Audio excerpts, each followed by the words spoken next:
big show tonight, and I still haven't finished writing all my jokes. I'm screwed.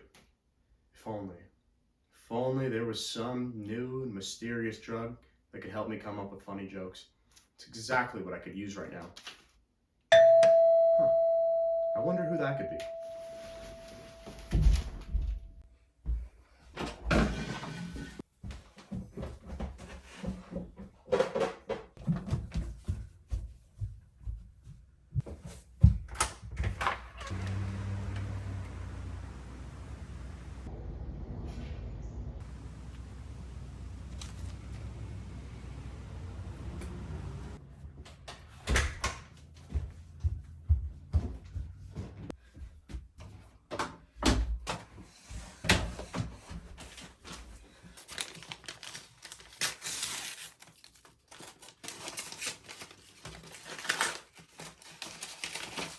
Classified?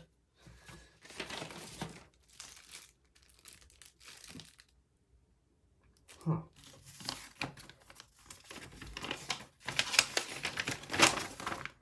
Mysterious drug that has never been tested. Potential side effects. Death, exploding, penis falls off, shitting pants forever, eternal damnation and suffering, coma, Benjamin Button disease, erases all memories. Hey, hell come up with funny jokes. Do I take this? Well, on one hand, there's a lot of side effects. On the other hand, one of those side effects is coming up with jokes. And there are 5 of these things. Oh, down the hatch it is.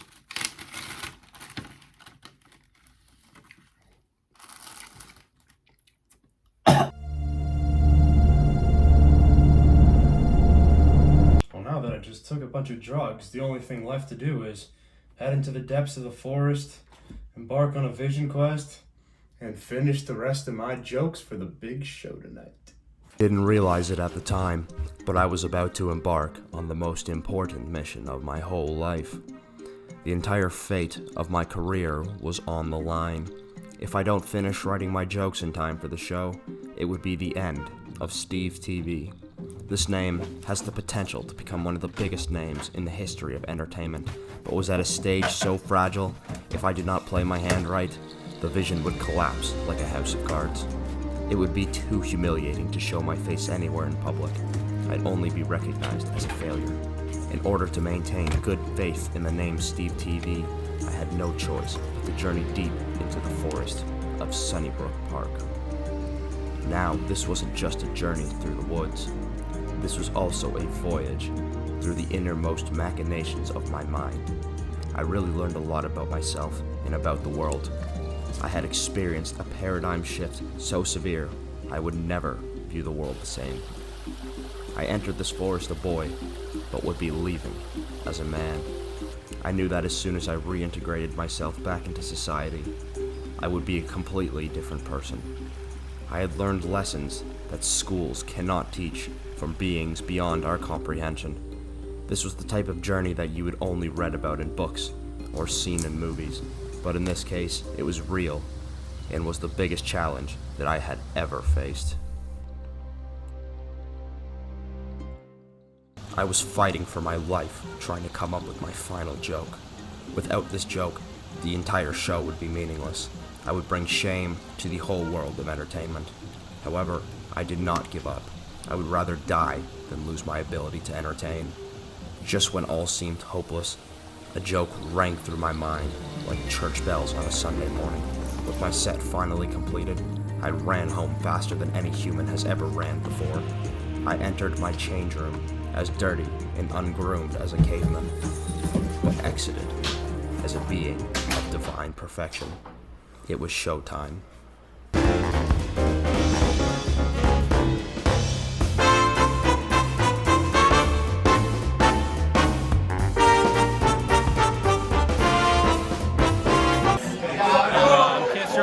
Opening up for Steven. This place is amazing, you know, it's got good beer, a little too good, and yeah, man, I make music. Fucking hit me up on Spotify, Apple Music, everything, and yeah, hope you guys enjoy. Steve TV live in the building. It's fucking showtime.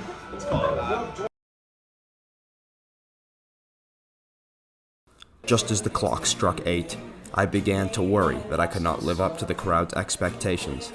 Nervous, I ducked into the bathroom for a quick motivational look in the mirror. After I checked myself out for a little bit, I knew that I was ready.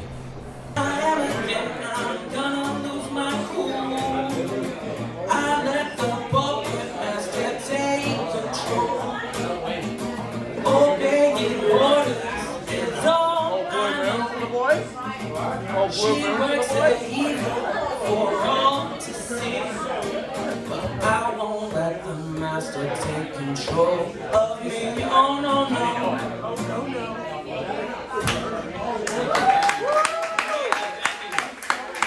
guys are great. So yeah, next up we have Steve TV. So everybody.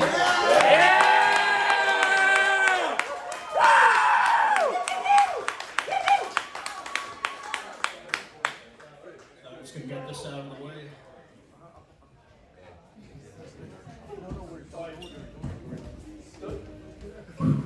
How's everybody doing tonight? Amazing! Hope you're all having a great summer. Hope you're all having a great summer. I know I am. So I just recently dropped out of university. Online school is a bit of a buzzkill for me. But I do kind of like the concept of online school, it really does show us just how far technology is advancing. I remember way back in the days when everyone used to be scared that robots were going to take our jobs. Whatever happened to that? I mean, can they speed that up a little? I'm getting sick and tired of working, I don't think it matters what job I'm working, I just don't like it. Right now I'm working as a tour guide, which is actually pretty cool. Until they put me on sales. Trust me, I'm no salesman. I'm too honest to be in sales. I just have a hard time looking these good, honest people right in the eyes while I sell them this overpriced tour, which is exactly why I wear sunglasses when I do it. It just makes it a hell of a lot easier. But on a serious note, the management, I can't believe they actually expect us to, to defraud and lie to these good paying customers for only 1% of commission. I mean, hell, if we're making 5% commission, they could get me selling house insurance to the homeless and I wouldn't feel bad. That's capitalism for you. That's capitalism for you. I'm not too big of a fan of capitalism. My biggest issue with it, I have no money. Other than that, it's a heck of a system. It's a heck of a system. This world we're living in, though, these are some dark times. These are some dark times. The conspiracy theorists out there, I feel like they add a little insult to injury every time something, messed up happens in the world. I'm getting sick of it. Sick of these nut jobs. The other day I'm online, scrolling, I see the most outrageous theory. I'm like, I can't believe people actually believe this. This has got to be a joke.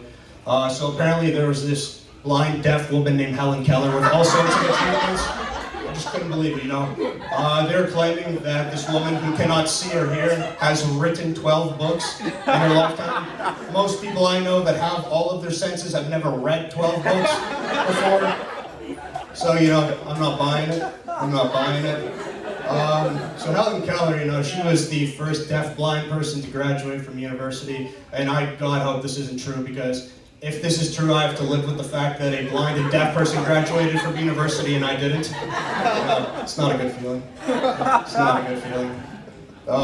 So yeah, perhaps her biggest achievement was the fact that they let her fly a plane. Just think about it. She's missing two of the big ones, sight, sound, but they let her operate a plane. But, if this did happen, this would explain what happened to that Malaysian airline flight a couple years back. I know what you're thinking, Steve. You're going to get canceled for this one. What are you going to do? What are you going to do? Tell her I was making fun of her? Show her a video? I don't think so. By the way, I hope there's nobody out here transcribing this in Braille, because I'd be in a lot of trouble then. But for real, people, they need to lighten up these days. Cancel culture, I can't believe it's real. You can't say anything without angering someone nowadays, even if they're just jokes. However, there actually is one group of people you can say literally anything you want about all day long, and you will never get canceled for it. The Amish people. Think about it. Really think about it. How are they going to find out? They don't have the technology. These people are living like the Flintstones. The only way you have of getting canceled by the Amish is if somebody screenshots what you said, engraves it in stone, and then sends it out to the village. And if that happened, you'd be in trouble. They'd be like, "Brother Ezekiel, load up the pigeon mail carrier at once.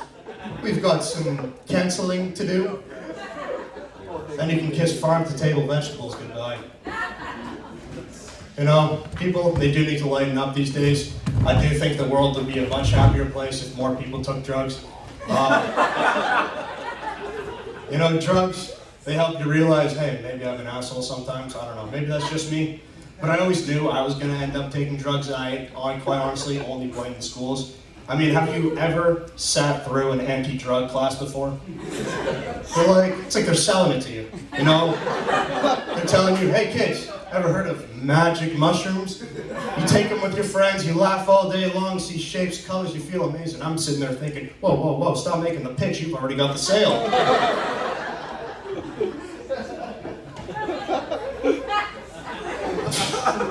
Drug awareness classes, they made me pretty aware, all right? 7 years old, drugs are on the top of my to-do list, I didn't even know what they were. Convinced I never would have found out what drugs were if it weren't for school, so joke's on them. I'm just waiting for that one guy, you know, to pop up on his like high and mighty pedestal. Well, I've never done drugs before. What do you want, a medal? It's nothing to be proud of. You don't know what you're missing. You want a challenge? Do drugs, get addicted, quit, never take them again. Now that's a challenge I can respect. The thing that angers me the most is those people that are so proud of the fact that they don't do drugs, but actually have like the most dependent on caffeine I've ever seen in my life. Yeah. You know, they just completely depend on caffeine, which is a stimulant, by the way, you liquid cokeheads. I don't know if anyone's ever been inside a coffee shop before, but it's just crack houses for people who don't realize they're addicted to drugs. I mean, it's a small room lined up to the door, people impatiently wait, an inch in their arm, yelling at the person in front of them, hurry up with that order. Settle down, junkie. You'll get your fix, just wait your damn turn. And I know what you're thinking, The theme of this must be everybody's an asshole except for me. And that's not true, that is not true. I do have a lot of flaws, and I think my biggest is the fact that I literally cannot take anything seriously. I mean, through my eyes, the world is just a complete joke. It's one of the reasons I dropped out of university, you know. I just get into these horrible situations where there'd just be like some sitcom laugh track playing through my mind. Yeah, university is no place for people like that. Mental asylum, that's probably more fitting. Literally just today, this is actually a true story. So I'm biking through Sunnybrook Park, right past the rehab area. There's like 6 people out there in wheelchairs, and I zip by them on my bike at light speed, and I was like, first thought in my head, I was like, wow, that is the most entitled thing I've ever done in my life. I'm such an asshole. And then that thought was just immediately overpowered by like a laugh track in my head. So yeah, you see what I mean? But this actually goes both ways. You know, being funny all the time, people don't tend to take me very seriously. You know, I could literally be like on the ground, dying, screaming for help. I'd be like, hey, call an ambulance, please, help, I'm gonna die. People are just standing around, you know, like waiting for the punchline. They're like, call an ambulance? I don't get it, that's not funny. So yeah, you know, I treat the world like a joke and the world returns the favor. That's what I call the comedian's curse. That'll be everything for tonight. Thank you, everybody, for coming out.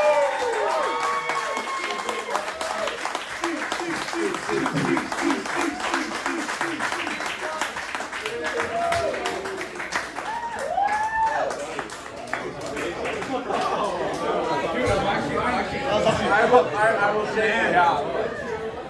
Well done, you fucking killed that. That was hilarious.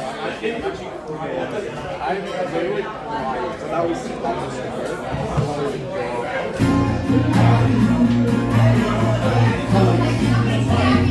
Who's around? This all I got, can't pick up the pace. Anything to turn you on. I know this feeling now I've got to face. Tell you I'm your biggest fan. Questions it for if you can. It's exactly so you plan. Just wanna go one night stand. No, call my name. Memory of these secrets of memories. For my dim creation, too much for me. Someone save me from my own fantasy.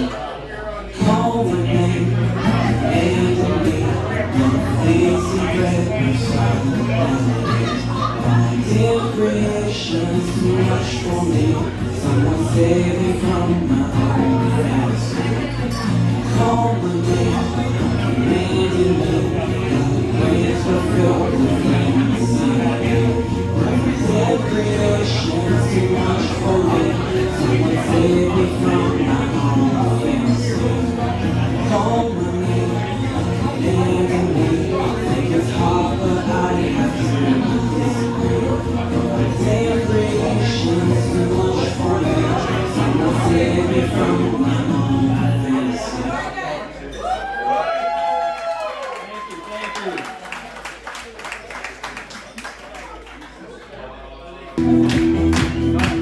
Alright, thank you guys for having me.